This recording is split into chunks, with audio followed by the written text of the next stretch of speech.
Good morning, everybody. I hope you are all doing well on this Saturday morning. I'm so happy you could join me. I know it's the weekend, so I really appreciate you all spending a few, uh, maybe 2 hours or so with me. Obviously, you're welcome to come and go as you please. Um, but I think this information is going to be really helpful for you. So I do hope you stick around for the entire thing. Having some coffee this morning. Hope you're as well. Um, and everyone who doesn't know me, my name is Colin Whittington. I'm going to be leading this training today. So let's go ahead and get started.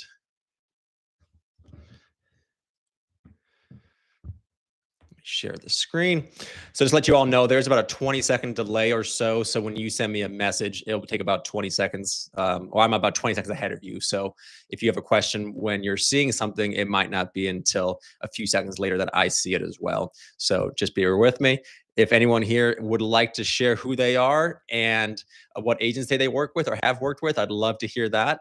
It's always really nice to see where people come from. So do let me know in the comments, and I'll try to get to them throughout this course.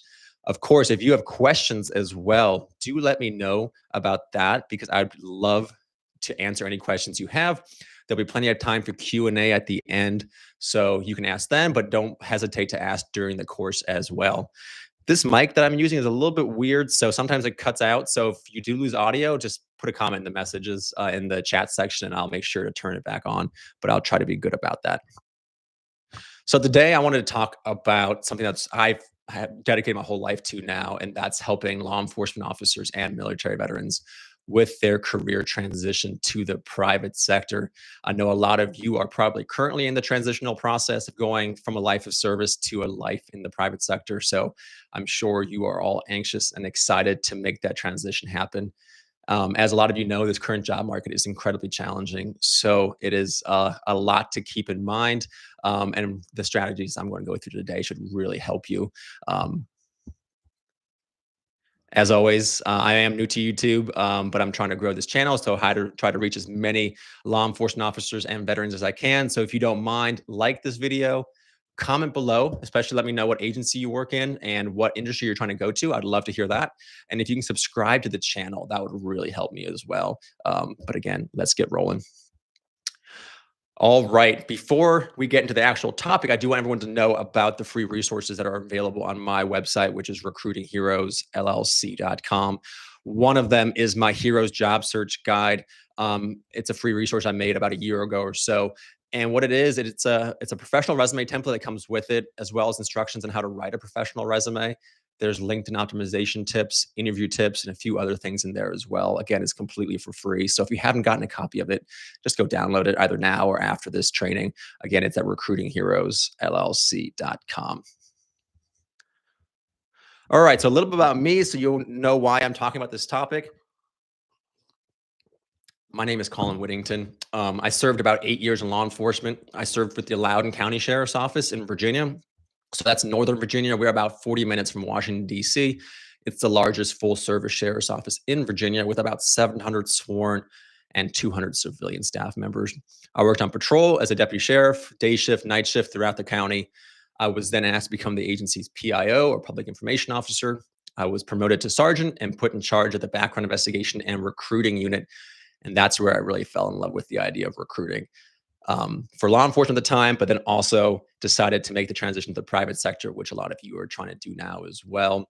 I did it much sooner than a lot of you. I just knew for some reason that after 8 years, my time in law enforcement was done.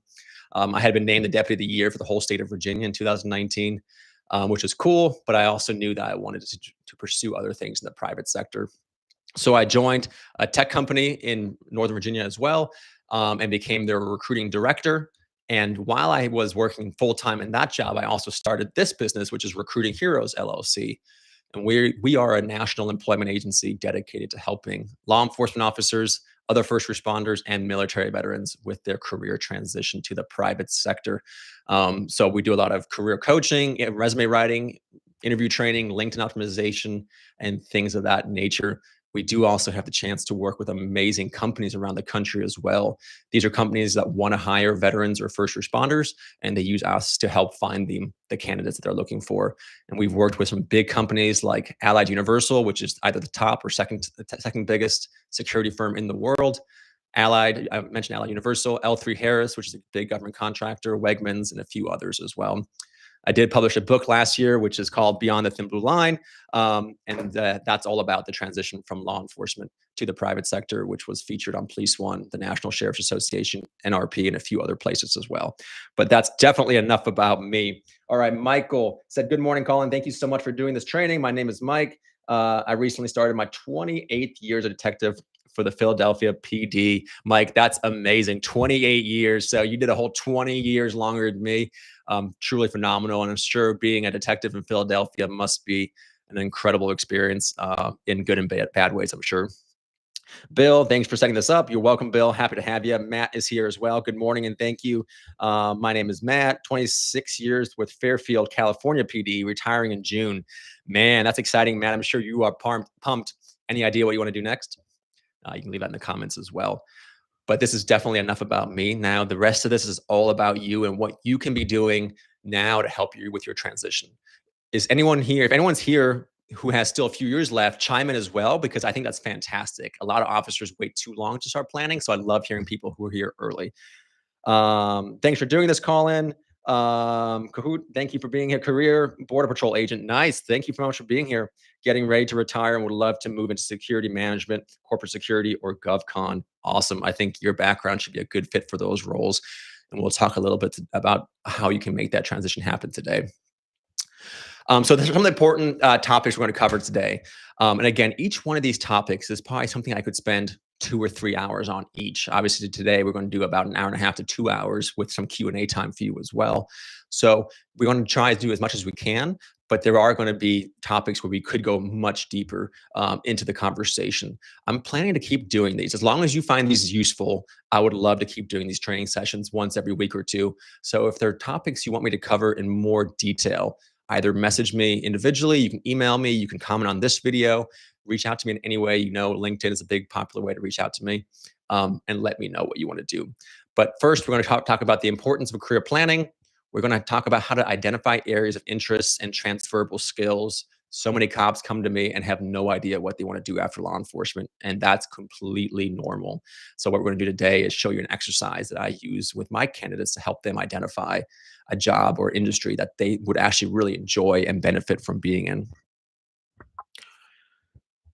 Bill said he's got 35 years total, 16 in major crimes. I was ready for something else an hour ago. Okay, well, I'm glad you made it here then. Hopefully in the next hour or two, we can tell you exactly how to make that transition happen. After the transferable skills, we'll talk about resume writing. Resumes are so important in the private sector. One of the things I see with a lot of law enforcement officers is that, quite frankly, their resumes suck. And mine was the same way when I left law enforcement. And it's because we don't really need resumes in law enforcement or really in the military either. But in the private sector, it is so important. If your resume isn't set up for success, if it's lacking in any way, it's going to really hurt you. They're saying that right now, on average, every job opening in the corporate world, the private sector, is receiving around 250 applications.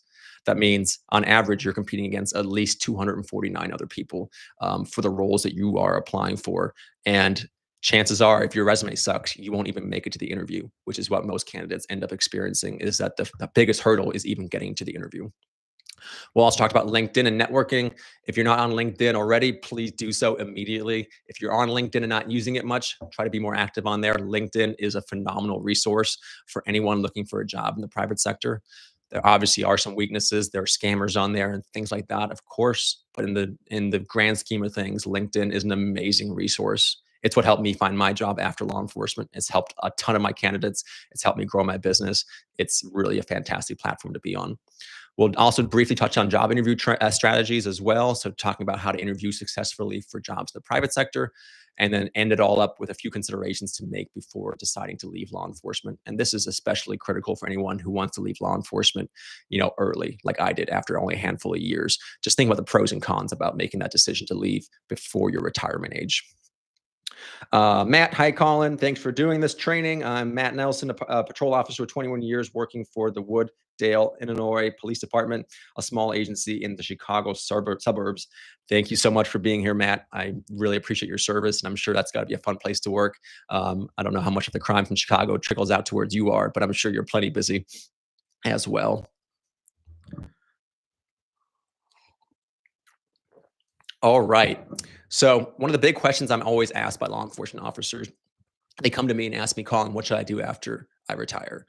And that's a tough question for me to answer because it's such a unique question to every single person. There are some people out there that would love to stay in security and investigation type of roles. That's just what they love and that's what they're good at. And they want to keep doing that. Then there are other officers who have served for 20 or 30 years and they don't want to do anything even closely related to law enforcement. And that's fine as well. So, what we try to do with Recruiting Heroes is try to help our candidates figure out what exactly they want to do when they're leaving law enforcement. I'll probably mention it a few times throughout today's session, but law enforcement, as you all know, is a very identity defining career. It becomes all we are, right? When I was in law enforcement, if someone asked me who I was, I would probably say I was a cop before anything else. When you go to the private sector, that really isn't quite the same anymore. If someone asked me who I am now, I'll talk about being a husband, a son, a soon-to-be father, which is really exciting. But my profession would probably come a little bit lower on that list. So when you're leaving law enforcement and going to the private sector, you do want to try to find a career, an industry that really aligns with your passions and interests. Obviously, the money has to make sense as well. But if you're doing something you absolutely despise, it's going to make that transition out of law enforcement so much more challenging. And I don't really view the transition as just like the day you leave, you made the transition. The transition goes on for months or years after. For me, I didn't really feel sad about leaving law enforcement until about 2 months after leaving law enforcement when all of a sudden it hit me. So the transition really goes on well beyond just your final day in uniform. So what I actually have my candidates do to help them with trying to figure out what they want to do next is write down, I put 5 to 10, but honestly 10 to 20 if you can. Write down 10 to 20 things that you did during your professional career, most likely in law enforcement, that you really enjoyed.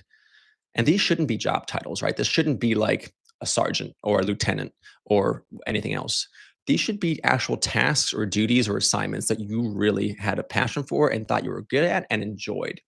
So if you're a firearms instructor, let's say, you could put down firearms. If you were an FTO and you really enjoyed coaching and mentoring people, you could put down training or coaching. If you were in charge of your administrative bureau for your agency, you could put down human resources if you liked human resources. When I did this exercise, I put down recruiting because I really enjoyed recruiting when I was my last couple of years in the agency. Tactical operations, if you're a SWAT team member. Again, just write down 10 to 20 of these. And we're going to actually use this list to help you do some research to figure out industries that actually align with what you're good at and what you're interested in. So let's say, for example, that you really enjoyed. Oh, 1 second. There's one question from Bill. Do you think it's easier for those officers with less time to find outside employment? It's interesting. It's really depends. It really depends on the person. If someone's did 5 years in law enforcement and they were a patrol officer the whole time, they might still have some difficulties finding a career. Whereas someone with 20 plus years who's got extensive, investigative experience and leadership experience, they actually might have an easier time.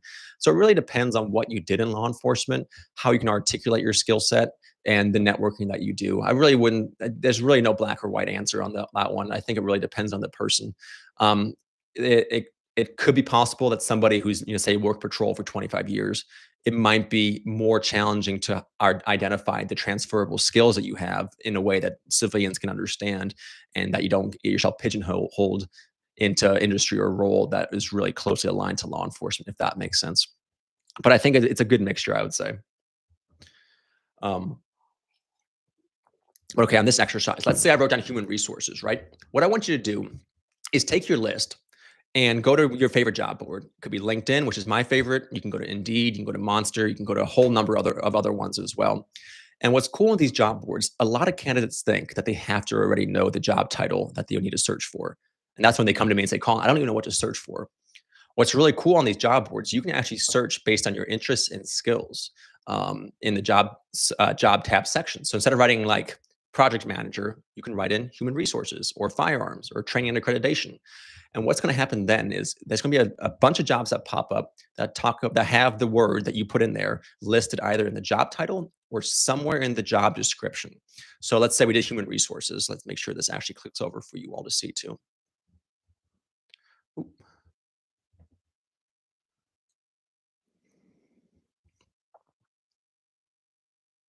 All right, so it takes me on to LinkedIn. Let's say I put human resources in here. Oh, this shouldn't say specialist, just human resources. It's going to show that there's 100. And I shouldn't do United States. Sorry. I thought this was ready to go. So when I do this search, I recommend just doing countrywide. I wouldn't even do your location because all you're doing right now is research. So you can put in there human resources, right? It's going to show you every single job in the country that has human resources mentioned either in the title or the job description. You can do the same thing with firearms. So let's say you put firearms in. I usually do quotes to make sure it does it exactly.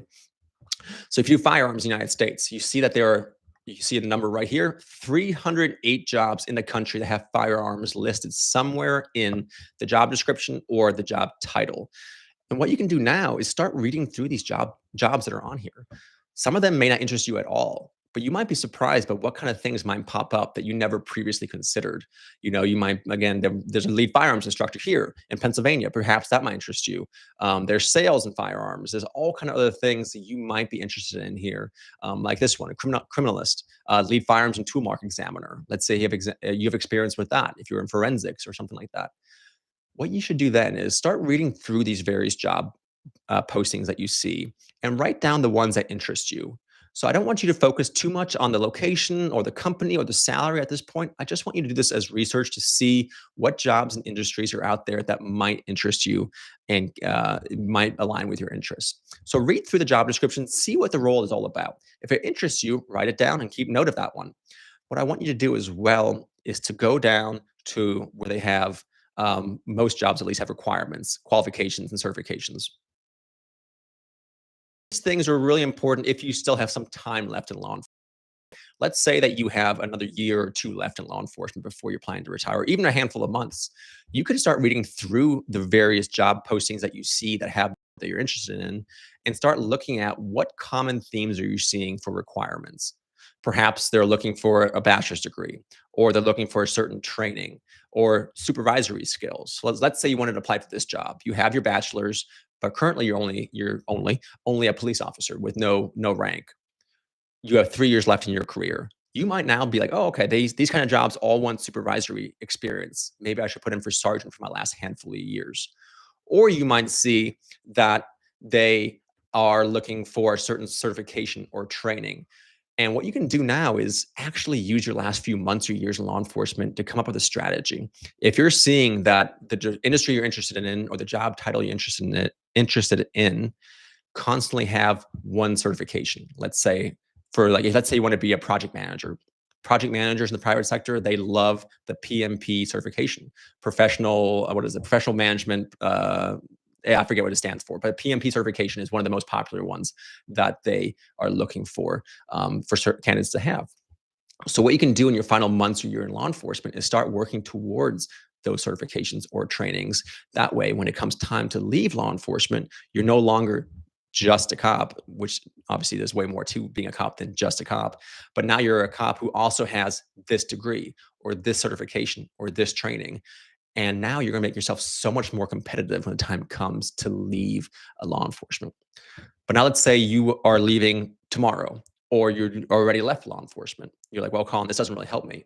I think it still does. So what you can still do is do the same exercise, look up the qualifications again, and then slowly start working on them now. Because what you can do on your resume, let's say you're working towards the PMP certification, you can enroll in the class and put it on your resume and put in parentheses in progress or expected completion date to June 2025. Putting on your resume will still make a hit on the applicant tracking system, which we'll talk about later. And it also shows you're making steps to make yourself more competitive in that field. And then you also won't be automatically disqualified for not having it. It'll at least give you a chance of making it further in the interview process. If you have a question, that let me know. I've run several teams and really enjoyed it. So you can search for things like this was Joe. I'm sorry. He asked that he said he's run several teams and really enjoyed it. How can that be searched? You can look for things like leadership, mentoring, performance evaluations. What else were there in leadership? You can do system optimization. If you improve the efficiency of your team, those are all things you can look up. Trying to think what else, budgeting. If you ran a budget, timesheet approval. There's all kind of things you can look up that have to do with leadership that may be thinking outside the box, but they can still be related to that kind of thing that you enjoy.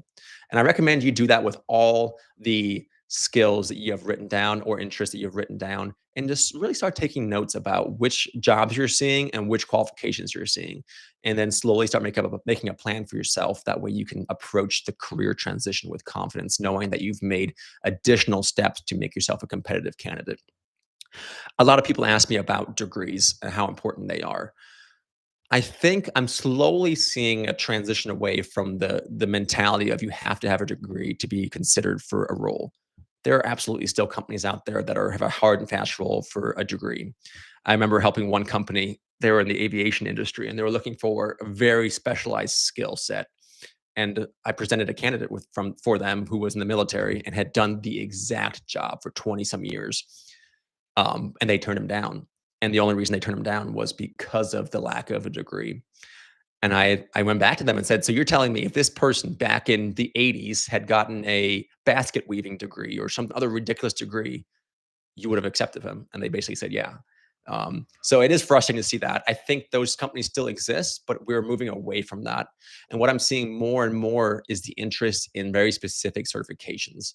Certifications generally are way more specific towards a certain skill. They're also much cheaper for the most part, and they can be done much quicker. So if you want to get a degree, go for it, absolutely. But honestly, if you know the industry you want to go into, I would spend more time looking up the relevant certifications in that industry, more so than getting a degree. I think it will benefit you more in your career. It'll be cheaper, and you can get it done much faster. On my website as well, on recruitingheroesllc.com, I do also have another free download. It's I forget what the name of it is. It's certifications and trainings document. It's right next to the resume template. And on there, I have the certifications and trainings by industry. So I put down the tech industry, and these are the ones they look for. I put in security, and these are the ones they often look for. So go ahead and download that as well. So a lot of questions people always ask me is, what skills can a 20-plus year law enforcement officer bring to a company? And my answer always is more than you'd think. When this class is done in person, I ask people to start listing out what skills they think they can highlight. And you certainly can as well if you want to add that to the comments. Phil, I think my mic just cut out. Sorry about that. But feel free to add in the comments as well what you think some skills are that you could highlight for yourself or other officers could do. But here are some that I think are really important for you to highlight on your resume, on your LinkedIn, and while interviewing as well. Leadership. You just mentioned you enjoyed leadership, Joe. That's awesome. Mention leadership on your resume, on your LinkedIn, and other places as well. Team management. That's another one you can actually use to search for leadership, Joe, as well. Communication is a huge one. This current younger generation can't communicate for crap. I'll be honest with you. They live behind their screens and their phones and their tablets, and they have a really hard time communicating. Us and law enforcement officer, us as law enforcement officers, excuse me, we are constantly going to calls for service where we have a split second to build a rapport with a suspect or a victim or whoever else. In a lot of cases, if you don't build that rapport quickly, the situation can turn violent really fast. So for the most part, most cops are phenomenal at communicating, and that's 100% a skill that's highly valuable in the private sector and one you should highlight. If you're staying in kind of a security type of field, law enforcement procedures are a good one to highlight as well. Interviewing, interrogation, surveillance, report writing. We do a lot of report writing in the private sector, most likely. Courtroom testimony is another way to highlight communication, computer skills if you have them. Mine are so I don't know if I would highlight that, but some people are okay. Training and mentoring, they like people that can train new employees. That's a really big one.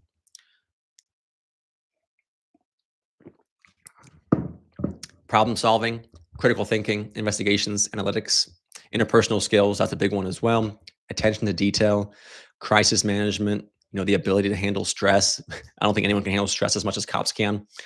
Project management, and it goes on and on and on. So try to think about your skills that you've gained in your law enforcement career and try to not think of it as a cop, think of it as somebody who has no law enforcement background. And because that's a lot of times what I see officers struggle with. And that's what we'll talk about during the resume writing section as well, is that officers struggle to think like a civilian. They try to present their qualifications as if they're talking to another cop. Obviously, we all know how to speak the language, and we understand each other, even if we're with different agencies and different state, local, or federal law enforcement. Doesn't really matter. We can understand each other, given our shared experience. That's not going to be the case in the private sector, and it's going to be your job to articulate what you've done in a way that a civilian can understand. All right. So translating some skills and experience for civilian terms. Again, I meant these are just a couple of examples, but think about like I mentioned leadership. Leadership is a big one in team management.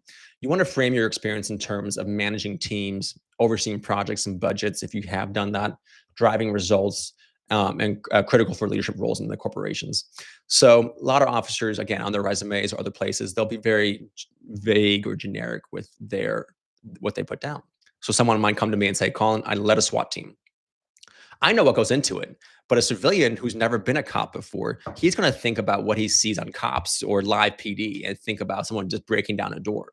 He's not going to think about the fact that you probably managed a team of 10 officers successfully executed high stakes operations, ensuring safety and efficiency under pressure, and responsible for utilizing and maintaining $2 million in equipment. Just an example, your agency might be bigger or smaller. But that again, you want to start talking about numbers. We'll talk about this again with the resume. You want to incorporate data and analytics in anything you ever present to a future employer. Talk about the number of people you supervised, if you supervised. Talk about the teams you ran. Talk about the programs you initiated. If you were a detective, talk about the number of cases you worked on average at a given time, your closure rate, how many interviews you've conducted over your career. Doesn't have to be specific exact numbers, but even approximate. If you say I conducted approximately 800 interviews during my my time as a detective, that works very well. Communication, again, another big skill you want to highlight 100%. So you want to highlight your experience in interviewing, negotiating, crisis management, and conflict resolution. These are super valuable in the private sector, especially for roles like customer service, human resources, or leadership/management roles. So instead of just saying on your resume or LinkedIn that you interrogated suspects, say that you conducted detailed interviews, interrogations, and negotiations to gather information, resolve disputes, and solve crimes, enhancing team collaboration and stakeholder satisfaction. Again, just an example. You can word it completely differently, but expand upon your experience. Don't assume that the person knows what you're talking about or what it entails to interrogate suspects, because chances are they have no clue. And then there's obviously more and more examples as well. Oh, that came on there twice. Sorry about that. All right. Resume writing. Who here thinks who has no resume and who thinks their resume sucks? You can add in the comments. We can all share in this experience. I'll tell you for sure, when I left law enforcement, my resume was horrendous. Looking back at it now, I still have it saved on my computer just to laugh at myself sometimes and see how much has changed in even just a handful of years. Matt says mine sucks. No worries, Matt. We'll get it taken care of today. I'll mention again at the end of it as well. Hopefully you guys don't need my help, but if you do need my help after this, anyone who is here for this video training gets 25% off any of our services on Recruiting Heroes. So it'll save you quite a bit of money. Joe says zero resume. Joe, that's super common, honestly. You're not alone. Again, you probably never needed a resume in law enforcement. That's 100% common. I think mine sucks too. Too much stuff and not sure what to put in there. Cool. Well, let's cover it now so you know exactly what you want to have on your resume and what you don't want to have on your resume, because honestly, that's just as important. Okay, so why are resumes important? It's really the first impression a company will have of you when they first see you as an applicant. You know, in law enforcement, I know at least my agency, we were, especially nowadays, law enforcement recruiting is kind of struggling, right? So if you apply, as long as you don't put anything disqualifying on your criminal history or on whatever you guys call your personal history statement, you will most likely be asked to come in for an interview, come in for the physical fitness test or other assessments as well. That's not the case in the private sector. They're going to look at your resume first and decide what they want to do as far as you as a candidate. Do they want to disqualify you immediately? Do they want to invite you to an interview, or what do they want to do next? And if your resume sucks, your chances of getting invited to an interview are slim to none. Can you all guess what the average amount of time a recruiter looks at a resume before deciding whether or not he wants to continue with you as a candidate? If you've been here before, don't guess. But if this is your first time listening to my presentation, can you guess how long the average recruiter looks at an average resume? Michael, 30 seconds. Laxman, 7 seconds. You actually are just about right. They did a study saying that the average time a recruiter spends looking at a resume is 7.4 seconds.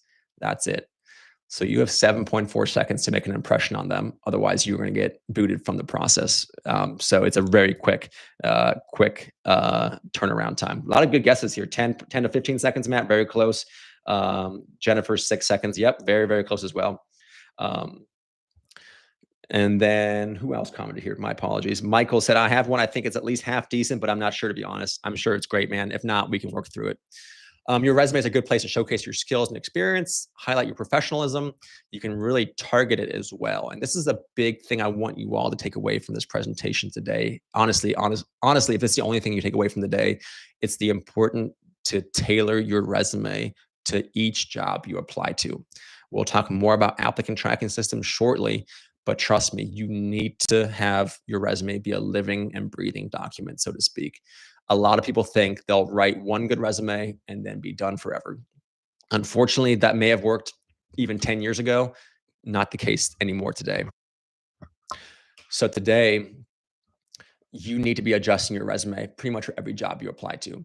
And does make somewhat of a sense, right? Let's say I applied for a director of security job and I also applied for a recruiting director job. Two vastly different industries, two vastly different jobs. It's impossible to write one resume that highlights all of your skill set that is a best fit for each of those two jobs. So you do want to make sure you are adjusting your resume, and we will be talking about that here shortly. ATS compatibility. Those are applicant tracking systems. We'll get more into that shortly. But companies now, pretty much all of them are using ATS systems or AI to help them with their processes. And you can use it in your advantage, or it could really hurt you as well. So we want to make sure it's going to be helping you, not hurting you. Again, of course, it's a good marketing tool. And finally, it can help you prepare for interviews because you can go through your resume and be reminded of all the awesome things you've done throughout your career. That way you can highlight them during your interview process as well. The important thing with a resume is a great resume won't necessarily land you a job, but a bad resume will 100% cost you the job. So you want to have a strong resume. That way you can advance in the hiring process. All right. So I get a lot of resumes. Like I said, one of the things my company does is work with companies that need help with recruiting, right? So I probably get, I don't know, a couple hundred resumes a day. Some of them are really awesome. Most of them really suck. Here are two examples of ones I've gotten in the last couple of months that were horrendous. All right. So the one on the left, I took the names off. There were names on both of these. And the one on the left, at least the good thing, obviously, he does have the job title, he has a location, and the company's name and the dates of employment. Those are all good things to have on your resume. But there's absolutely nothing about what he did in each of those roles, right? He never highlights anything that he had actually accomplished, his major job duties, or anything else. So that's a huge, huge negative. Besides a few other things, of course, as well. On the education section, I'll talk about this later as well. I actually recommend not putting your high school information on there, especially not your high school date. This is especially true for those who have served 20 or 30 years. Unfortunately, ageism is absolutely still a thing in the corporate world, unfortunately. And there's not always going to be something you can do about it, but we can at least minimize that. And by adding in dates to things like your schooling, it's a way that employers can easily find out how old you are and then unfortunately use that against you. So I keep high school off in general, but also keeping off dates of employment as well. Let's see what else there was. Bill just said, so Matt said, I have one. I think it's decent. That's great, Matt. Awesome. Bill said, I had a retired officer that suggests I change my resume to not showcase as much police. You don't want to obviously your work history is your work history, Bill. So you can't really change that. But there are ways to highlight skills that are more transferable versus talking so much about the law enforcement aspect. So again, we'll talk about that shortly, but really highlighting more of the skills like leadership and critical thinking and those kind of things versus maybe hardcore numbers about arrest stats, unless you're trying to stay in security. But that's a good point for sure. Joe asked, how long does it take to complete an effective resume? That's a good question. Honestly, I don't think I've ever been asked that before. If you have all your information, let's say you have everything you possibly need, you can probably finish it in, like 2 or 3 hours. But for most people, they're going to have to go back to their records to find the certifications they've received, awards they've won, achievements they've accomplished, data. So in most cases, it takes a couple of days. That's a good question, though. So the resume on the right, this one's even worse, right? There's absolutely no information about the company, no dates of employment, whether he's been there for 1 day or for 10 years, no idea. And the job title, I don't even know what that is. It's a tech term. I know that, but I really have no idea what he's doing. Education, great. He has a bachelor's degree. But what's the degree in? That who knows? Again, very, very bad resume. He does have a skill section, which I like, but there's 2 skills on there, and again, very limited. So not a great resume at all. Now, this is the resume template that I use, and this resume template is also available on my website. It's also part of the Heroes Job Search Guide. So if you're interested in getting this resume that looks like this, feel free to download it. It's the resume template I use for my own personal resume, as well as the resume that I write for all of my candidates. I think I'm over 600 resumes now that I've written for law enforcement officers and veterans. So that's pretty cool. I'm trying to hit 1,000, hopefully within the next year or so. And I love writing resumes, so it's a weird thing that I like to do. Okay, so what you want to know, what you want to do with a resume, it needs to be, visually appealing. Again, a recruiter will look at your resume for about 7 or 8 seconds before deciding whether or not he wants to continue with you in the process. If your resume is a giant mess, and if it's really hard to read, if it's disorganized, if it's all over the place, if it has crazy graphs and charts and things like that, the initial reaction from a recruiter is going to be like, ugh. And that's not the reaction you want someone to have when looking at your resume. You want them to look at it and be immediately able to find the critical information that they need to find to decide whether or not to continue with you in the process. So when I look at a resume, I know exactly what my clients are looking for a job. They might be a certain job type, a certain certification, a certain training, a certain type of experience with a certain software. So I'm quickly scanning resumes to try to find that information that I'm looking for. And if it's really complicated to find, let's say there's big giant blocks of text or whatever else, chances are I'm not going to bother because I have another 200 resumes to go through. So you want to make it as easily visible and professional looking as possible. So at the very top, of course, you want to put your name, first name and last name. I do recommend using your legal name. If you go by a different name than your legal name, that's fine. Just make sure it's professional and not some drinking name that your buddies gave to you in college, right? This is a professional document. You want to keep it professional. Underneath it, I do all the contact information things. I recommend for your location just to do the city and state, not your full address. If you're going to be applying for jobs in the private sector, most likely you're going to have to apply to quite a number of jobs, unfortunately, given the current job market status. You don't want hundreds of people knowing your exact address. So I put just the city and state. That's more than enough. That lets people know where you are. And when it comes time to actually hiring you, you'll work with their HR departments and give them their actual address. But for this, I would only give city and state. Phone number, use your personal number. I see a lot of cops use their agency number, and that's fine if you're applying internally. Once you start applying externally, you need to have your personal number on there. It's just way more professional. The email is next. Again, use your personal email, not your work email. It's very odd when you start seeing resumes from people that use their employer's email, whether it be law enforcement or even the private sector. So create an email if you don't have one, and make sure that email is professional as well. I've seen some pretty absurd emails, probably from when they were in high school or whatever else. Make it very simple. First name dot last name at Gmail, first initial last name at Gmail, things like that. Keep it professional. Next, I like to include your LinkedIn profile link, with a caveat to it. If you're actively using the platform as far as posting now and then, commenting some, and your profile is set up looking nice, then I would include it. If you're not really on the platform and your profile is only half done, I would probably leave it off. But as I will talk about during the LinkedIn profile section part, recruiters are actually spending more time looking at your LinkedIn profile than your resume. So give them an easy way to find you on LinkedIn versus making them search for you by giving them this link. And I like to keep it right at the top as well. So I actually like to have 2 or 3 job titles at the very top that kind of highlight who you are.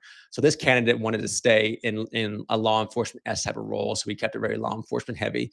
But you can put other things on there as well. If you led a team, we could put project manager up there. Again, it's not really a term that we use in law enforcement, but it's the exact same skill set. Being a sergeant or lieutenant in law enforcement is the same as being a project manager for Microsoft, right? It's the skills are very similar. So you can put that up there. You can put the industry you're interested in going to up there as well.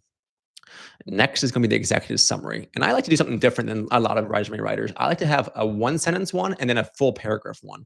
So the light blue writing there is my 1-sentence executive summary for my candidates. And that's where you want to give kind of your overview of who you are as a candidate, as time in law enforcement, the number of years, what you've done, and your major skill sets in one sentence. I think it's a cool way to draw people in and really catch their eye right away.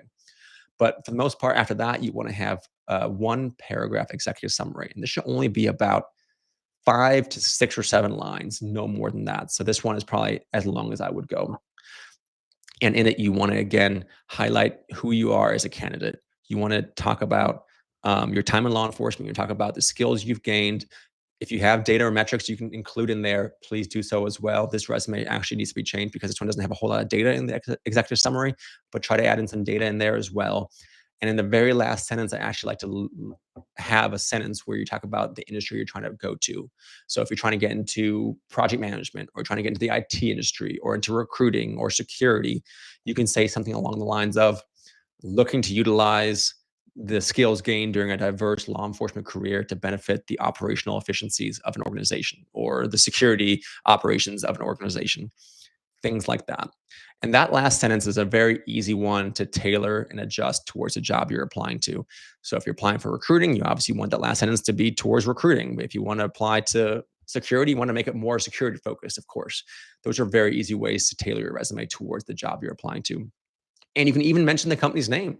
If you're applying to be a security manager for Microsoft, you can put it in there that you're hoping to use your skill set to benefit Microsoft in the security management role. That shows the recruiter and the hiring manager that your resume is actually tailored towards them and that you're not just sending out one resume to everybody. You're taking the extra step to show that you want to work with that exact company. The next is the areas of expertise or skills section. Here, I would recommend having between 9 to 12 skills or areas of expertise that you feel you bring to the table. Again, you want to try to think about the career or industry you're trying to go into. If you're not interested in being in security or investigations, it probably makes very little sense to talk about your arrest numbers or things like that. You want to try to focus on the industry you're trying to go to. So again, this is a very good section where you can tailor it based on the job you're applying to. So look up the job description and look up the keywords that are in there. If you start seeing that they want somebody with experience in project management, put project management as a skill, as long as you have that, of course. If they want data analysis, include that on there. If they want training, put that on there.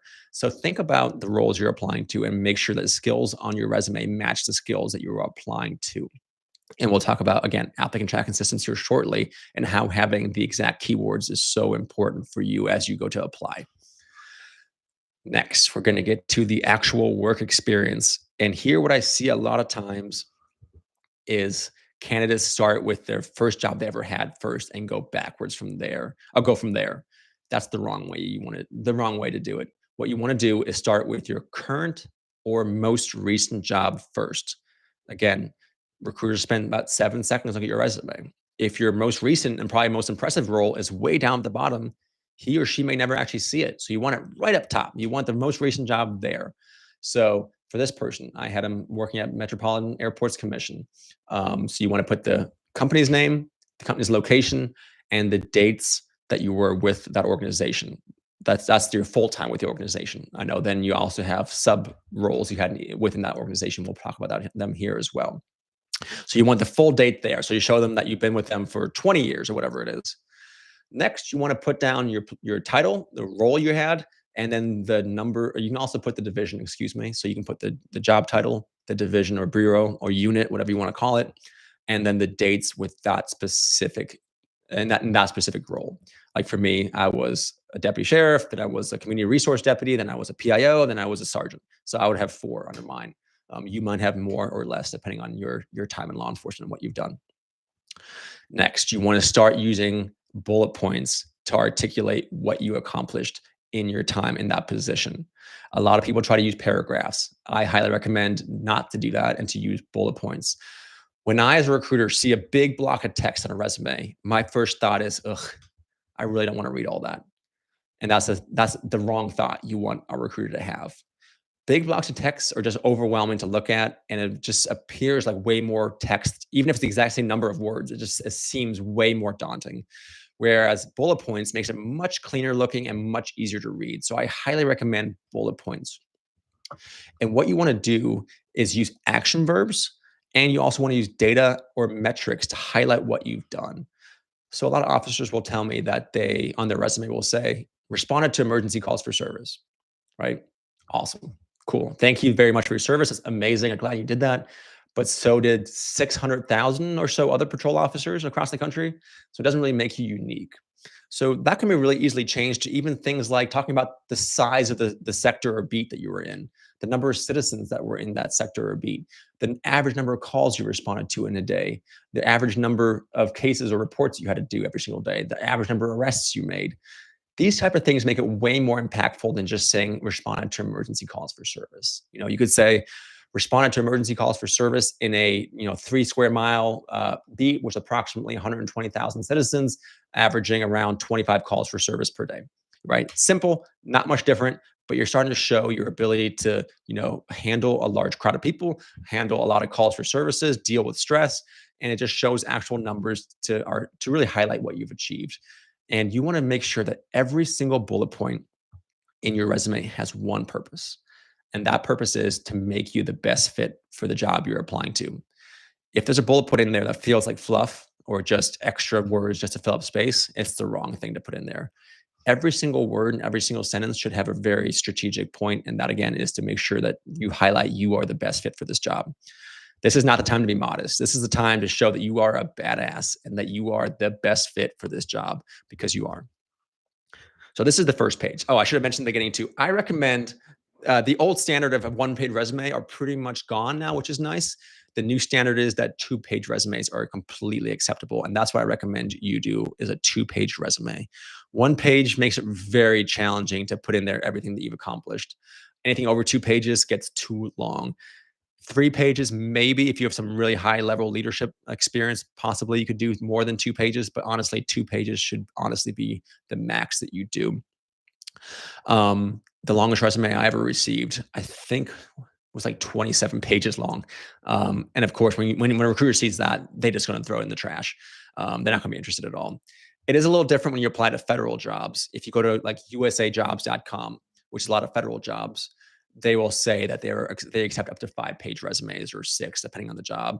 So that's okay then. Those federal jobs are a little bit different. They want a little bit longer resumes to really expand upon your experience. But for the most part, in the private sector, 2 pages is the standard. So again, you want to start going down from all the jobs you've had in law enforcement or other jobs you've had, and putting in the titles and the unit and the dates in that role. If you were with different organizations or different agencies, you would list them out separately. So you can see here in the Becker Police Department was a whole new agency he was at. So we added that blue line across to indicate that it's a whole new job. So you do want to make sure you show that difference somehow. Again, I use the blue line. You can do something different and go all the way back through your experience.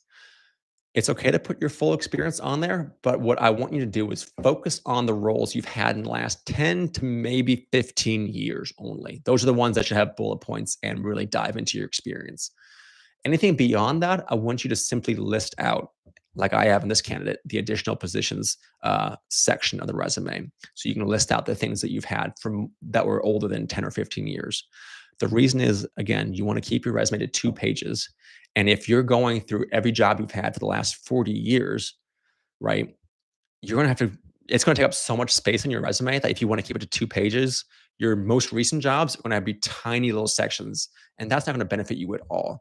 Because honestly, recruiters and hiring managers care about what you've done recently, not what you've done 30 years ago. The only time I wouldn't do that, maybe if you have military, let's say you did 20 years in law enforcement. Before that, you had 5 years in the military. You could add an additional sections part for your time in law enforcement, and below that have a military section and add in some details about your time in the military. The reason being is companies love hiring veterans, and there's a lot of benefits to hiring veterans for companies. So if you have military experience, you can definitely articulate that. Same also with if you had a role in the past, in your past life, past earlier career, that was very similar to the job you are applying to now, you can also expand upon that, even if that was more than 10 years ago. Otherwise, just list it out. Again, if you were a police officer in the 80s, that's not going to really help you land a job in the tech industry in 2025. Feel free to keep asking questions, guys, if you have any. The next section is the education and training section. So here, Um, I usually have just the education section. So that's usually your advanced degrees. So anything above high school. So talk about associates, bachelor's, master's, or PhDs. Here I put the university's name and location. I then put the degree type. So Bachelor of Science, Criminal Justice. That's all I put on resumes. GPA, honestly, they don't care. It doesn't matter. If you're really proud of your 4.0, I guess you can put it on there, but it really doesn't matter. Dates, I also leave those off.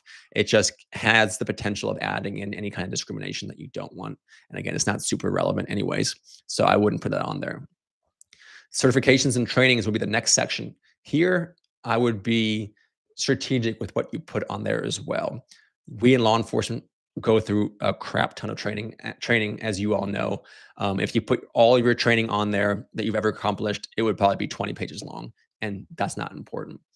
Think again about the job you're applying to and think about the 10 to 15 trainings that are most relevant towards that job, and only list those 10 to 15.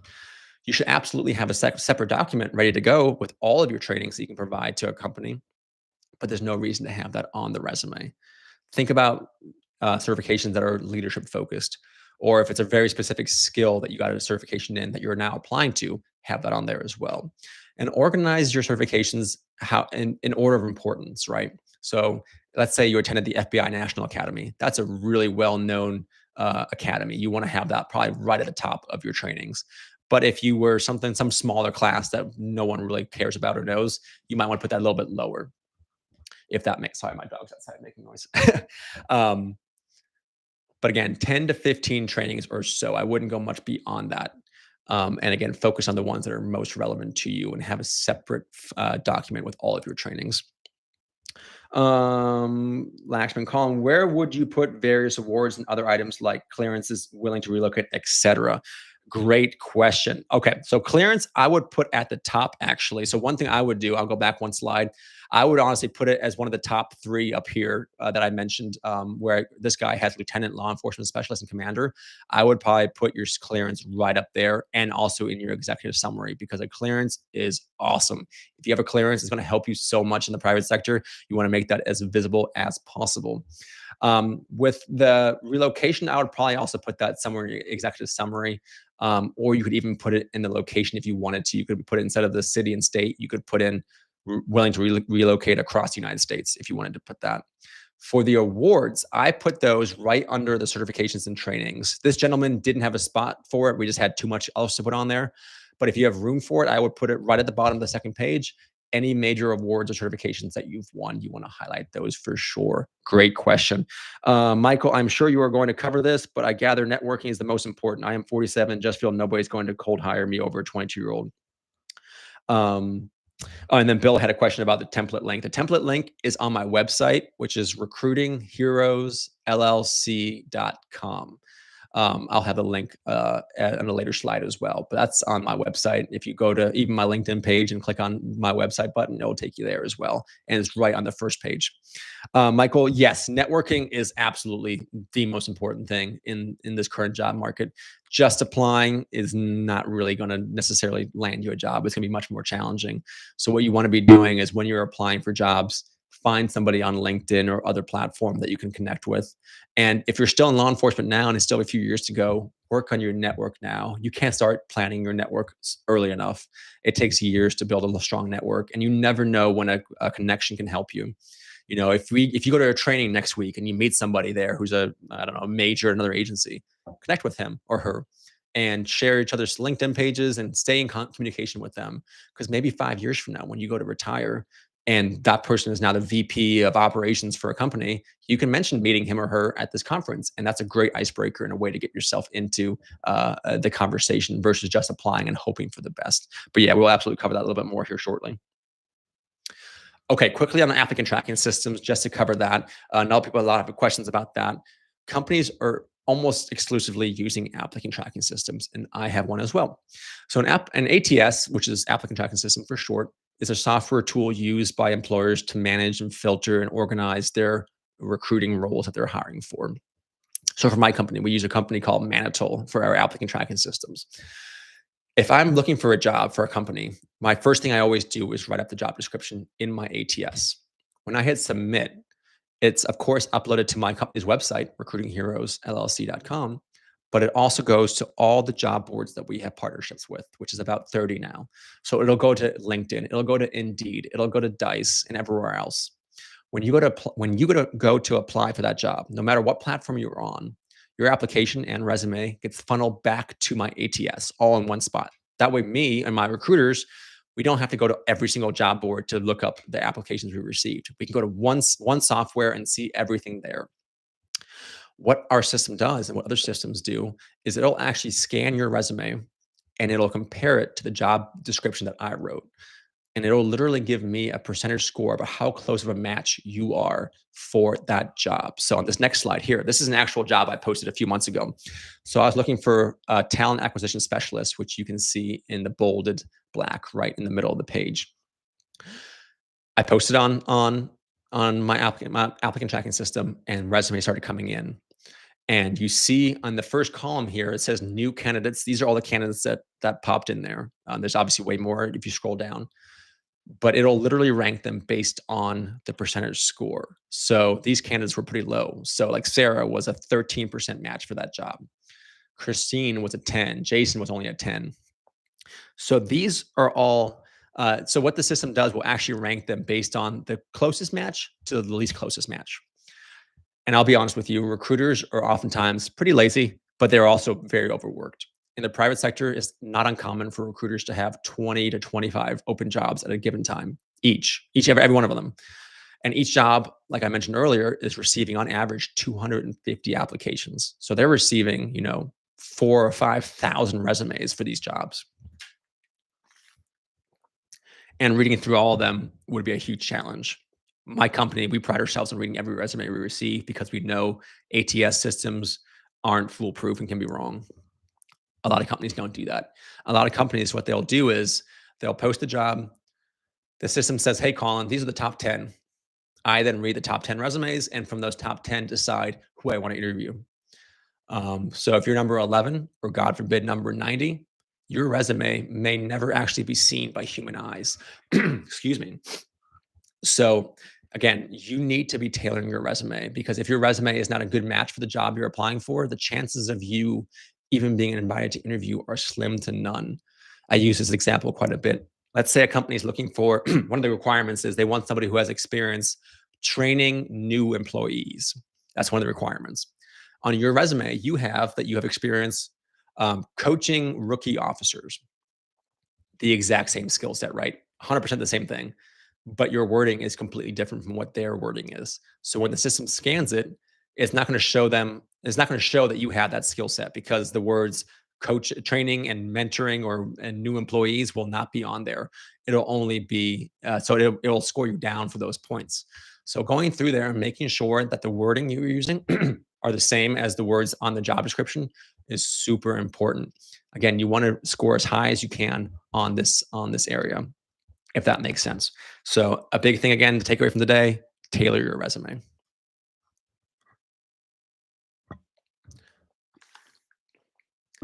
A couple of to-dos and not to-dos on the resume. I'll go through them really quickly since we are almost an hour in already. You guys are, time's flying. So clean professional layout is a must. 1 to 2 pages. I prefer 2. Professional font. I like Calibri or Times New Roman. Just don't do anything too crazy, too weird. Just try to keep it as professional looking as you can. Bullet point format for everything besides the executive summary. Spell check and grammar, of course. Your full name, current location, city and state only is what I prefer. Personal phone number, a personal and appropriate email address, your LinkedIn profile link if you use LinkedIn regularly. Executive summary, which should be about 4 to 5 sentences. 9 to 12 of the most relevant skills. Again, tailor those for the jobs you're applying for. That's a great way to make your resume match the job description better, is your skill section. Very easy to do. Professional experience, job titles, company name, location, dates of employment, key responsibilities, unique and quantifiable achievements. Use numbers when you can, and use action verbs. Be very targeted with what you're saying. Education with the name of the institution and degree type, certifications and trainings. And again, optimize and tailor your resume for each job you're applying to. Things not to include: any personal information like age or marital status. Again, there's enough biases in the world the way it is. You don't want to introduce any more. Hobbies, I leave those out. It's just not really that important. I would leave those out. It just takes up space. Never lie about qualifications. Obviously, that should be a given, but it's tough to say it, unfortunately. Avoid cliche and generic phrases. If you say things like "I'm a hard worker" or "dedicated employee," it doesn't really mean anything, and it's just wasted space. Again, every word and sentence should have a very specific purpose. And that's to show that you are the best person for the job. And saying you're a hard worker is not really going to help you. Avoid excessively long resumes. Again, keep it to 1 to 2 pages. No inappropriate emails. Don't use flashy designs, colors, or graphs. Again, I use the slight blue theme, but otherwise it's very minimal in colors. I've seen some that have like a rainbow going on in there with just like 85 different colors, and that just looks terrible. So avoid that. Make sure you don't have spelling or grammatical errors, and honestly, references as well. I would keep references off your resume. Have a separate document ready for them because if a company needs them, they will 100% ask, and you can provide them at that point in time. But keep them off your resume because it takes up a lot of extra space that you could use for other things. All right, on to LinkedIn. If you have resume questions, though, we can absolutely keep covering them. I know it's a huge topic, and again, we can go through a resume training as well sometime. My dog is barking at something downstairs. All right. So LinkedIn, if anyone's not on LinkedIn, I recommend you get on there ASAP. It is the largest professional networking site in the world. I think it's up to 900 million users now. It's a great way to connect with professionals and industries and create valuable relationships. As was asked earlier, networking really is so critical in this current job market. This job market, I'll be honest with you, it sucks. And networking is going to be a huge resource for you. And it's oftentimes it's who you know, not what you know. And LinkedIn is just probably the best place to do this versus other platforms. It's great for professional branding. You can make yourself look as professional as possible. You should be trying to post every now and then, even if it's not natural to you. You can write articles. If you're not really comfortable with posting, comment on other people's posts, right? Like I post a lot. I know I apologize in advance. I do post a lot, but you can comment on my posts and even just things like that make yourself more visible to other recruiters. Um, LinkedIn is great with updating articles as well, so you can stay up to date with what's going on in industries that you're interested in. There's training on LinkedIn you can sign up for. Some of them are free, some of them are cheap, some of them are more expensive, but there's a lot of trainings. Um, Being on there also makes you more visible to recruiters. Again, the average recruiter is spending more time looking at someone's LinkedIn profile than their resume. So you do want to make sure that your LinkedIn profile is set up for success, and that is a service that I do provide if you're interested. Joe, might be a silly question, but is it possible to target a company with political views and then tailor my resume? Is it possible to target a company with my political views? Um, I guess if the company is has a very strong political point, I guess you could try to do that. I'd be careful otherwise, but like trying to think of an example. I don't know how much they're doing it nowadays, but like when Black Rifles first started, it was very obvious they were a very conservative company. So I guess that's a good one. You could do that too if you're conservative. Same thing if you're not a conservative, if you're more liberal in your views, you can probably do that as well. But for the most part, I try to keep political stuff off of your resume as well as LinkedIn. Because again, you never know who's going to be reading your resume, and you don't want something like that just to automatically disqualify you. So I would be cautious with that. But good question though. Thanks, Joe. Okay. I'm planning to do another one of these sessions where I really dive into LinkedIn, and we're going to actually go on to a fake profile and create one.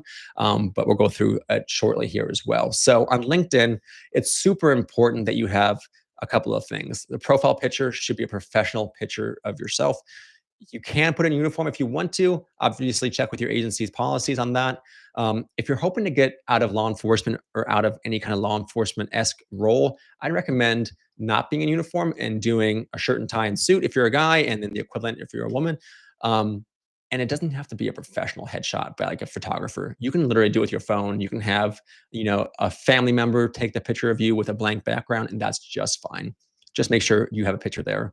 And same thing with the background. The background, it's not really important what you have there. It's just important that you have something there. When it's empty, it looks very incomplete, and it's pretty much the first thing recruiters will see. And if it's not done, it just looks like you didn't really put a lot of effort into your profile. So even if it's just a sunrise or your favorite vacation spot or a cruiser or anything else like that, that's a good place, a good thing you to have there. One site you can check out is Canva.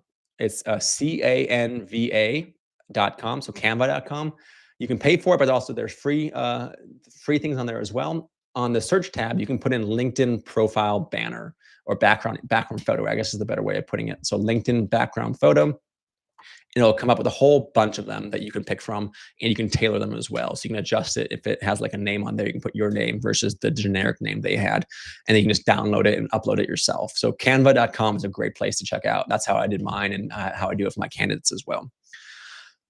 Your headline is super important. Your headline shows up on everything you do. So if you post something, your headline is visible. If you comment on something, your headline is visible underneath your name. So your headline should be something that's really concise and descriptive about you, your experience, and maybe even what you want to do after law enforcement. So if you're trying to get into security, you can mention that on there. If you're trying to get into IT, mention that on there. But really highlight what you've done and achieved. This one for David, we did VP of Client Relations and Sales at Red Speed, Florida, Assistant Chief of Police, retired, FBI, National Academy. That's a big one to highlight. And then again, a little statement about who he is and what he's trying to achieve after law enforcement. So make your headline as strong as possible. If you need help with it, you can reach out to me. Another thing you can try, which I have done in the past, copy and paste. Once you've done your resume, let's say your resume is awesome.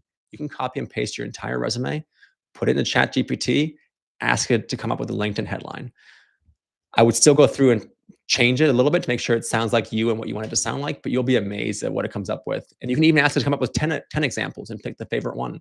It's a good way to at least get started. If you're stuck and have no idea what to write, at least try that.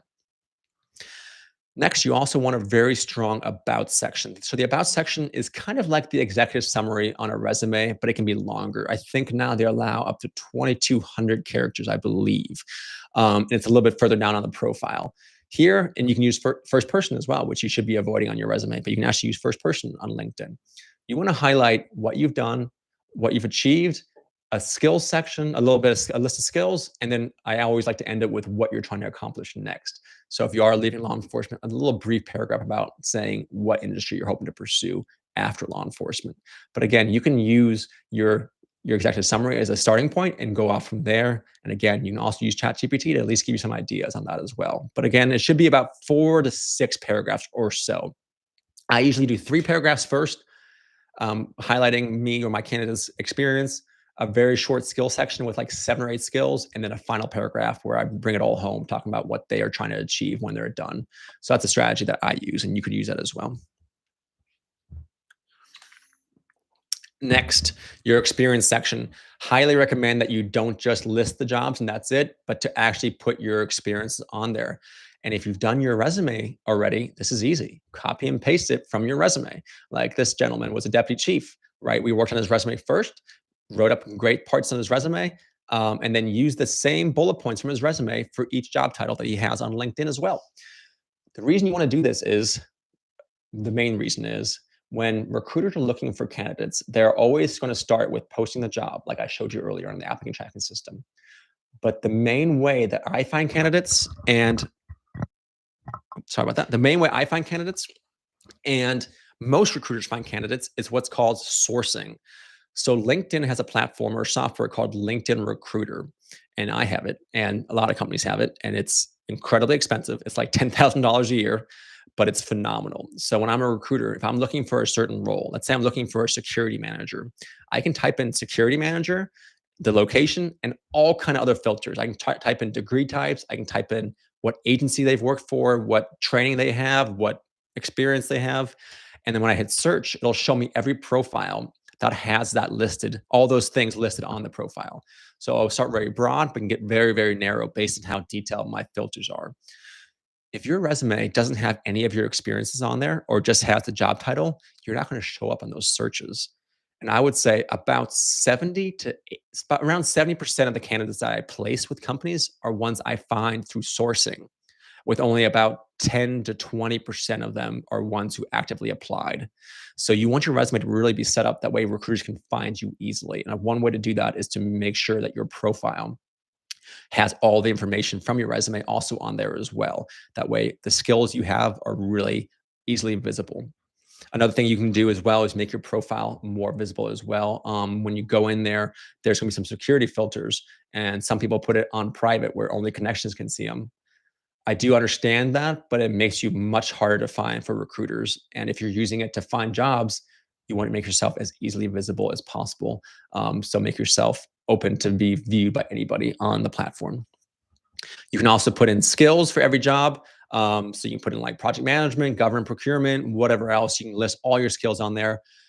There's no reason to duplicate your skills. So let's say you're a police officer and a sergeant and a lieutenant. There's no reason to put criminal investigations on all three. If you have it on your profile once, that's enough. It'll show up on the search. Doing it more than that is just repetitive and not really necessary. So think of different skills for each job if you can. You do also want to include education and certifications. That's a whole other section. Having all your degrees and certifications are a great way to stand out as well. Like I said, sometimes I'm searching for candidates based on their certification type. So if I'm looking for somebody with the PMP certification I mentioned earlier, I can put that in on my search filter. And if you don't have that listed on your resume, on your profile, excuse me, you won't actually show up on my search. So you do want to make sure you do that. All right, that was quick on LinkedIn. Again, I'll probably do my next training session on LinkedIn where we'll go much deeper on it. I've done a few videos as well. I had a 3-part series you can check out on this channel. So you can check that out as well. Again, please do like and subscribe to this channel. It really helps me reach more people. So that would be really helpful. All right, the interview process. This one, again, we'll go through a little bit quicker because I want to leave enough time for Q&A at the end. But a big thing with interviews is that you need to research the company ahead of time. Companies want to see that you've actually taken the time to know things about the organization and why you want to work there. One of the first questions you'll be asked is, why do you want to work for us? And if you have no answer for that question, it's going to look really bad and your chances of getting hired are slim to none. So I like a company websites like Glassdoor, Indeed, and Comparably. These are 3 free. Most of them are free. I think they're actually all free. You have to you may have to make an account, but they're all free. And what you can do is go on there and start researching companies. You can also go, of course, to their website and social media as well. But what I like about these 3 websites is that you can actually see reviews from current and former employees, and they're anonymous. So people are generally more honest. So go on there and make sure that the company that you're interested in is actually a good company. So when I left law enforcement, I went to an IT company, and I think I was so not desperate, but I was so ready to leave law enforcement. And this company was offering me what I thought was a cool opportunity with a decent pay raise, hybrid schedule. So I was so excited to honestly to leave that I ignored a lot of red flags. And some of those red flags were the number of negative reviews this company had on these 3 sites. And I think, oh, that can't be right. I'll just take a chance. And sure enough, the reviews were very accurate. So make sure you spend time looking through those reviews as well, because the last thing you want to do is join a company that is going to treat you like crap, or is going to make you feel like you're not having success in your career. You want to make sure you do that. Again, you do want to make sure you have a good answer for why you want to work for that organization and job, because most likely they are going to ask you that very question. Usually the first question you'll be asked though is to tell me about yourself question. And this is a question a lot of candidates get wrong, or not even wrong. They just kind of waste. They think of it as like, oh, they don't, it's just like an icebreaker kind of deal. They don't actually care. But this is usually the first question, and one that can really either help you or hurt you. A lot of candidates go off on these massively long tangents where they start off talking about where they were born, their favorite color, their dog's name, whatever else. Recruiters don't care. I'll be honest with you. They don't care about all that. They want to know things about you that makes you a good fit for the job. So this answer should be about 3 to 5 minutes. And what you want to do is highlight your professional career, starting with your most recent role and key achievements and relevant background.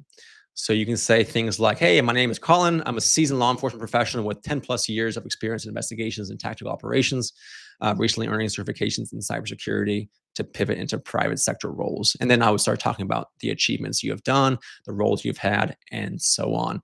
But again, starting with your current or most recent job or achievements first, because again, they care about what you've done recently, not what you did 20 years ago.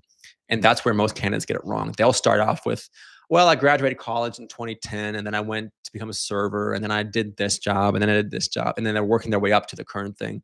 So by the time they actually get to what they're currently doing, the recruiter eyes are glassed over and they're not listening anymore. Start with your current job first.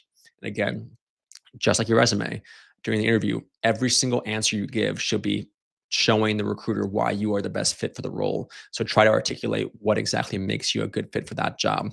And that is part of the planning process. Start having answers for why you want to work there and why you are a good fit for the opportunity. You will most likely be asked situational type of questions, the type of questions that are like, tell me about a time you dealt with blank.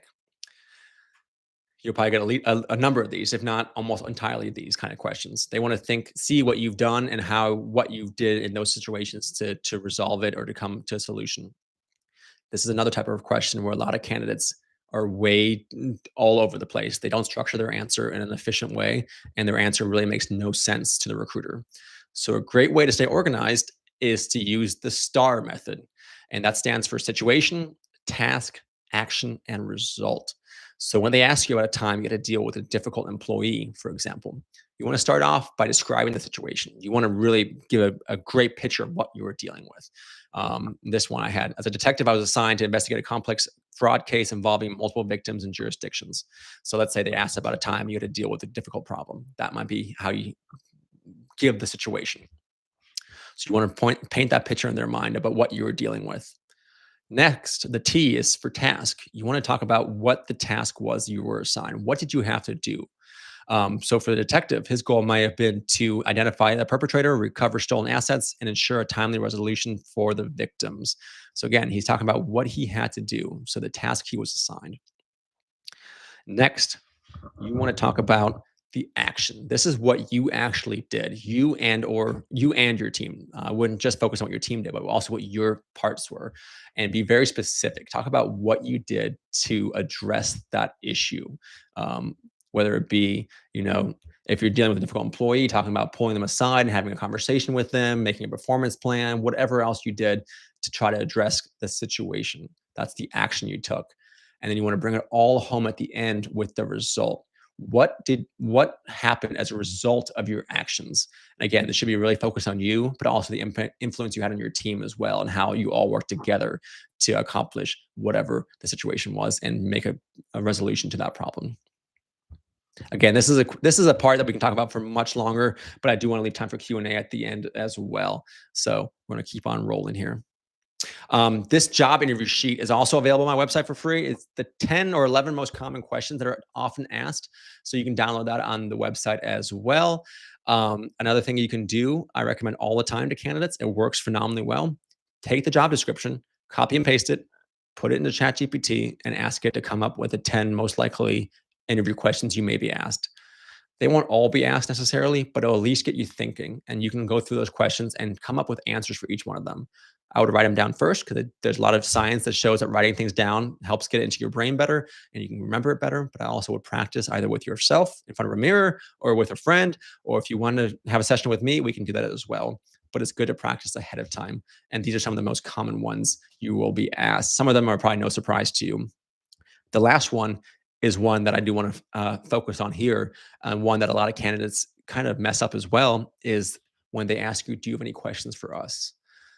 I've asked this question on every interview I've ever done, and at least half of them say, nope, all good.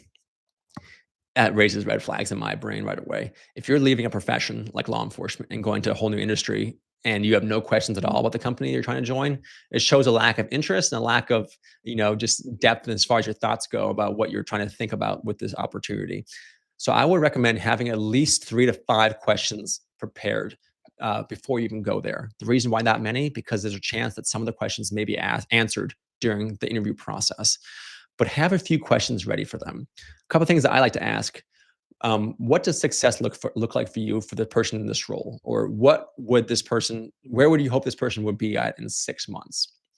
Another one I like to have candidates ask is this one. This is a really good one, I think. What about my application or my interview gives you any kind of pause about me as a candidate, and what can I do to answer any questions you may have about me? So you're basically asking the interviewer, what is lacking in my background, or what do you think is lacking in my background? Because chances are you have that experience, you just may not have articulated it correctly in the interview process. So you're asking him or her to tell you what areas are they concerned about that you might not have the experience that they're looking for. And they might be like, it's actually this thing. We're worried you don't have this experience. And you're like, actually, I do have that experience. I'm sorry I didn't mention that. This is what I did in that role. It's a good way for you to get ahead of a problem and answer a question before you walk out the door, because it's a huge way to make sure that you are going to address any concerns they have. That way they don't have hesitations about bringing you back for another interview or for offering you the job. Oh, is there a question? One person said, Michael, networking is going to be key. I have been looking for a job for 3 months now, and the only action I've gotten is from networking. It's basically a full-time job outside of your normal job. It really is true. When you're applying for jobs, what I recommend, if you hit apply on any job, I would follow up with at least 2 or 3 messages to people within that company. And it can be things like, hey, Mike, my name's Colin. I see you work for company X, Y, or Z. I'm really interested in this role. I'd love to chat with you about your experience so far. And get on the phone call with them and just see what they think about the organization. See if they have any advice on what you can do in your interview process to be successful. And you never know, they might even have an in with the hiring manager or recruiter that they can actually give you a good referral and recommend you to them. And things like that will make a huge difference. Honestly, if you're just applying for jobs and waiting, chances are you're going to wait for a long time. Networking is absolutely key. Some considerations to make. I'll go through these fast. Everyone has their own considerations, of course, but support system, have a family ready there for you when you go through the transition. It can be a challenge. I know it was for me. I only served for 8 years, but when I left, it was still a challenge emotionally to deal with the fact that I was no longer in law enforcement. Financial considerations, of course, talk about, I'm no financial advisor by any means, but make sure your pension and retirement accounts are all taken care of, that you know what you're keeping, what you're losing, as far as leave goes. Health insurance in the private sector, for at least for me, has been more expensive and less coverage. So keep that in mind as well. I hated losing my take-home cruiser. That sucked. I have a car that in the first 5 years while I was in law enforcement, I put like 15,000 miles on it. And in the 3 years since, I put like another 60,000 on it. So it's definitely, you drive a whole lot more. You want to take a look at the opportunity as well that you're trying to leave law enforcement for, and use sites like Glassdoor, Indeed, or Comparably to make sure it's a good fit for you and for your family. And then obviously goodbyes, leave on a positive note. I've seen a lot of officers, burn themselves at the end by just because they're bitter about something and set the agency on fire before they leave. And just not a good way to go out. As much as possible, leave on a positive note. If they offer an exit interview, do take it. My agency didn't do those for some stupid reason, so I never had a chance to do one. But if your agency does it, I recommend doing it. And don't use it as a chance to have a complaining session, but give honest feedback in areas where you think they can be improved, as well as things that are going very well. All right, everybody. So that's the official presentation. I do have plenty of time for Q&A as well. I wanted to share my information here for you. So that's my email. It's also my phone number. I know I'm probably crazy for putting it out here on YouTube, but feel free to call me. I love chatting with anybody. And these are my 2 websites as well. recruitingheroesllc.com is my business website. And then I also am an author. As I said, that's my book. And the QR code actually takes you to the Amazon page. So if you want to get a copy of the book, go check it out. The ebook's like $3 or $4, I think. And then the paperback's like $10 or $11. So check that out. And whittingtonbooks.com is my author page as well. I do want to let you all know about that. I think I mentioned it ahead of time that we are going to pick one person to win our career coaching package. So one of the services I have is career coaching, or I call it reverse recruiting. So reverse recruiting, so recruiters typically work on behalf of companies, right? And their job is to find candidates for the companies. In reverse recruiting, I'm working on behalf of you, the candidate. And in my coaching package, I work with candidates on a month-to-month basis, but usually up to around 3 months or so. And what we do is we make sure your resume is fantastic. We make sure your LinkedIn is optimized, your cover letter is well written. And then we start working together to network for you, to find opportunities for you, introduce you to people, make connections and things like that. And today we'll be giving away one of those for free. So let's do that random drawing really quick here. All right, so these are the names that were pre-registered. So if you came in after, sorry, but next time register ahead of time. That way you can be added to this. So these are the names. I'm going to go ahead and spin it. Hopefully the person's here. If not, we may have to spin again. Tammy, are you here? Let's see if she answers.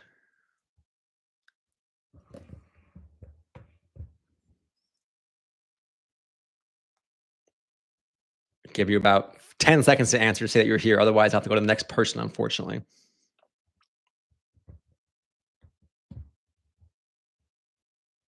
All righty. May not have been made it. Okay. Let's try it again. Mm,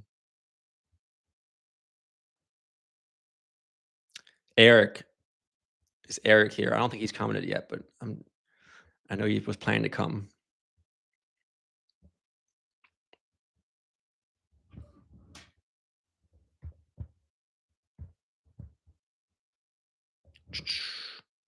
All right, let's keep going. Sorry, guys. Some people couldn't make it, I suppose.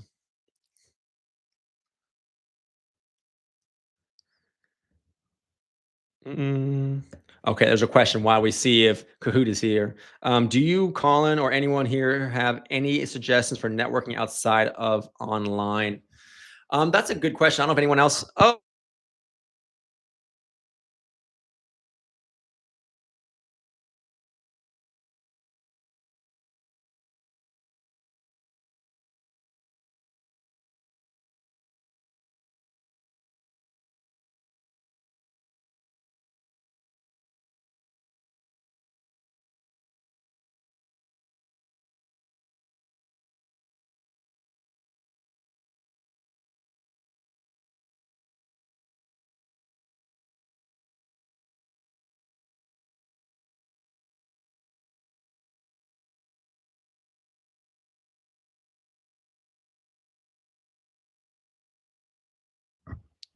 sorry, mic is off.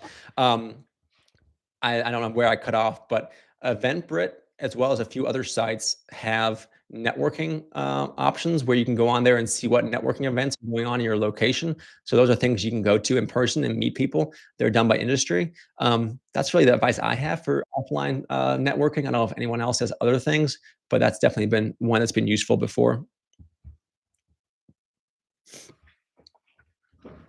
If anyone else has comments, you can certainly feel free to chime in. But in the meantime, I do also want to let you know about the. I think I said 25% off earlier, so let me change that. So 25% off to anybody who wants any of our services. So we do have resume writing. So I'll actually be your resume writer and come through and write you a fantastic resume. Same thing with LinkedIn. We have a LinkedIn optimization service where I'll go in and optimize your LinkedIn profile and make sure it's set up for success. Then we have interview training and then the reverse recruiting as well. So go out to recruitingheroesllc.com to check those out if you are interested in any professional services. But feel free to ask any other questions that you may have. And if you don't mind to leave me a review, it does help a lot. This is on Google. If you scan that, it takes you right to the Google review page. So it makes it really easy for you. That would be super appreciated. But okay, the answer cut off. I apologize for that. I said I was going. I mentioned that that's a tough question about the offline networking event. Again, there are some websites like Eventbrite. I forget what the other one's called. Um, I'll do some research and make a video about that next week. But there are plenty of ones that you can go on to and see networking events in your location and try to go to those for in-person networking opportunities. But if anyone else has any suggestions on networking outside of the LinkedIn world, add your comments as well. All right, everybody. Do you have any questions for me today? I wanted to make sure I left enough time because usually let me see what Eventbrite is. Hold on. Event. Yeah, it's with an yeah, you have it right, and yours is with an E at the end. So it's gonna be this site.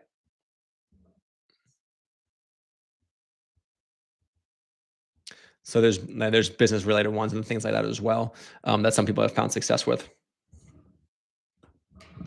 Find their unlisted emails and don't take ghosting on LinkedIn as an answer. Some people get a lot of messages and just get missed. Absolutely. I do think recruiters get a lot of messages on LinkedIn. So what I do also recommend in general, if you find jobs on job boards like LinkedIn or Indeed, and you like the company, if you read about it and like the company, go to the company's website as well, because there might be jobs on there that aren't listed on these job boards.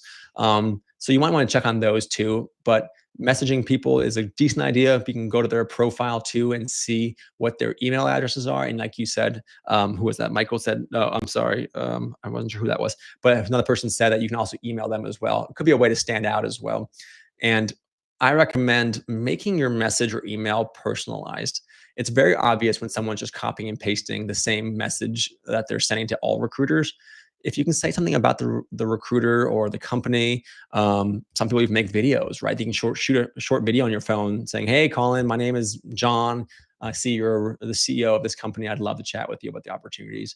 And even something like that that makes yourself look a little different from the other candidates could really make you stand out more. So something to consider for sure. Ghosting is definitely a huge thing in the private sector. Unfortunately, there's not a ton you can do. On especially, it's really frustrating when you go through the interview process and get ghosted. It's pretty terrible. Um, it's unfortunate. It's a numbers game. We have to continue to try, keep messaging back, keep messaging other people as well, and hoping that some people will reach out to you because ghosting is just unfortunately a thing that's really happened in the last 3 or 4 years. It's been really rough to see.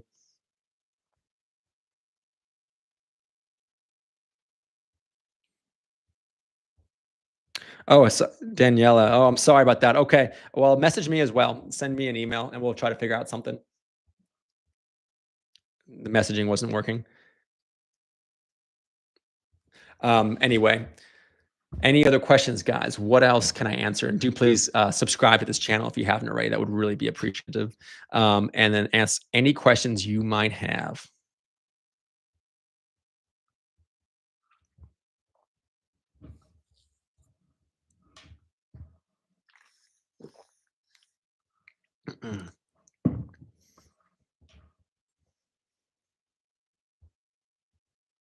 I really do appreciate all the comments today. It was awesome. This was a really good group, a lot of fun. Are there topics you'd like me to cover in more detail in future sessions? Because I can absolutely do that as well. I want to make sure it's useful for you. You're very welcome. I'm glad you enjoyed it.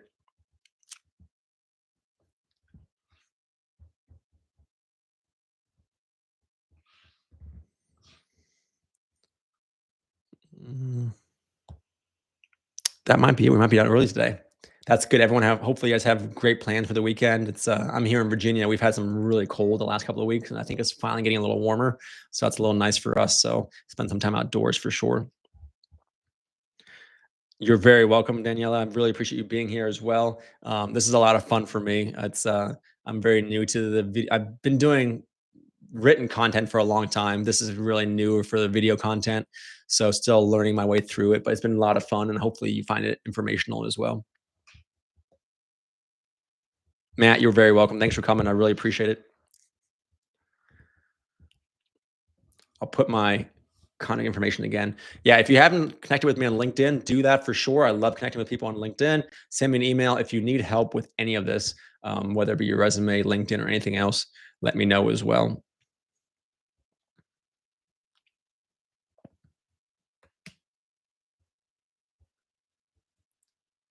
Joe, you're welcome. Appreciate you coming and good luck. I know a couple months left for your retirement. That's exciting. Hope you all, anyone who's getting closer to retirement, it should be an exciting time for you all. And hopefully it's not too stressful. Um, I think you all will do phenomenally well in the next section of your life and career as well. Yes, that's actually a good question. I think I might do the next one on Teams because that's way more interactive. I think so. Yeah, I think the next session I'll do it on Teams. I tried the YouTube live thing. It's fine. What's nice is it puts it out there for other people to see, but I guess I could also record the Zoom call and then put that out there on YouTube. So I'll probably do that. That way it's more interactive. So I'd love to actually see your all's faces and hear your questions. So how about next time? Maybe in the next week or two, I'll do another one of these where it's fully where it's going to be on Zoom or in Teams, and that way we can all see each other. That's a good suggestion. Yep, that's a great question. Thanks, Michael. I appreciate that. I am also, again, I haven't really spread this around too far. I'm actually creating right now. It should be done in probably April or so. An online course, which is going to be this, but on steroids kind of deal with way more information. And part of that is also going to be a community as well, where law enforcement officers can talk about shared experiences, where they can see opportunities. Because I'm going to be having hiring managers posting jobs in there, and just have an alternative to LinkedIn, where there are a lot of scammers and things like that. It's going to be a very useful group where I'll be sharing video information. The online course will be again this, but way more detailed. where you can really learn a lot about the transition. So hopefully you all will consider checking it out because I do think it should be pretty cool. I'm really excited about it. I've been working on it for months and it's a lot of work, but it's going to be awesome. It's on this really cool platform called Kajabi where there's going to be video content. There's going to be documents you can download and use, and it's just going to be awesome. It's going to make the whole transition process for you so much easier. And then the community aspect will be awesome as well because it's going to be a mixture of me, but also other hiring managers from companies in the private sector, and then informational videos and documents and community like forums and things where people can chat about things they're going through as well as opportunities. So hopefully you can all check that out when it comes out. Again, either April or maybe early May. Part of me wants to wait until Police Week to put it out, just for the symbolism of putting it out on Police Week would be kind of cool.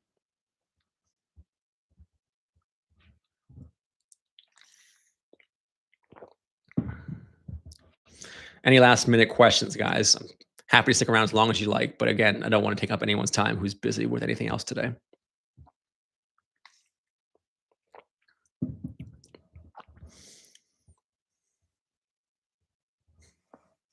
That might be it then. All right, everybody. Well, I really appreciate your time. This was a lot of fun. I hope you enjoyed it as well. And we're going to do this again probably in about 2 weeks or so. Again, if you have any ideas for shows or topics, send me an email, message me on LinkedIn. I would really love to get your input as well. Are there any particular industries standing out with job offers?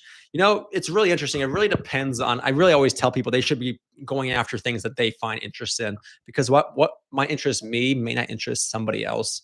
One thing I see a lot of law enforcement officers recently have success with are roles that are called customer success managers, and these have been with companies like Flock Safety, with Axon, T-Mobile, Motorola, and other companies that have public safety divisions and they have products and services for public safety. They like to hire former law enforcement officers for these customer success manager roles. And these aren't sales roles. These are actually roles where you go to current clients. So let's say Boston Police Department has a contract with Motorola for their radios, for example. Let's just say Motorola will want to have a point of contact for Boston PD, and they'll have at least one, if not multiple, depending how big the contract is, person who's in charge of being that representative for the company with the agency. And what they obviously like to have law enforcement officers in these roles because they can communicate with other law enforcement officers. We as a profession are pretty mistrusting of other people from outsiders, I'd say. So if someone's trying to sell us something or be a point of contact for us, we'd much rather than be in law enforcement. So that's a kind of a cool role that is not sales really driven, but it keeps you in the law enforcement world. That's just one example of many. Of course, security is a very popular one as well. A lot of it does have to do as well with salary expectations, unfortunately. If you come out and you have a really set salary that you need to make, let's say you have to make $130,000 a year, depending on where you live, that could be a lot or very little. But for most people, it's probably a lot of money. The problem people find themselves in then is if you have to make that much money, it's going to be tough to start in a new industry just because that's a pretty high salary. Whereas if you stay in security, given your experience in law enforcement, you probably could get the manager or director level role and make that kind of salary. So for people who can, have a pension already and have saved pretty well and are flexible with the income, they're the ones who can really go out and find a job that they're really excited about, even if it's in a whole new industry, because they're okay starting at a lower salary with the knowledge that long term they can do very well financially and also enjoy themselves. So it's hard, it'd be hard to go from being a SWAT officer to being in IT cybersecurity with no cybersecurity background. Starting at a high salary would be very challenging. Whereas if you're okay starting at a lower salary, knowing that 3-4 years from now you could be making like big money, that's awesome as well. But if you have to make a solid salary right away, that's where a lot of officers end up going the security route or investigation route, just because they have that background. If that makes sense. Thank you, Michael. I really appreciate you being here as well.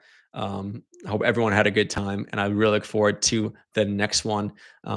Until next time, everybody, you guys stay safe and take care. All right. If you ever need anything, reach out to me or my company. I'd really love to be there for you all. But in the meantime, have a great weekend, and we'll see you on the next video. Bye, guys.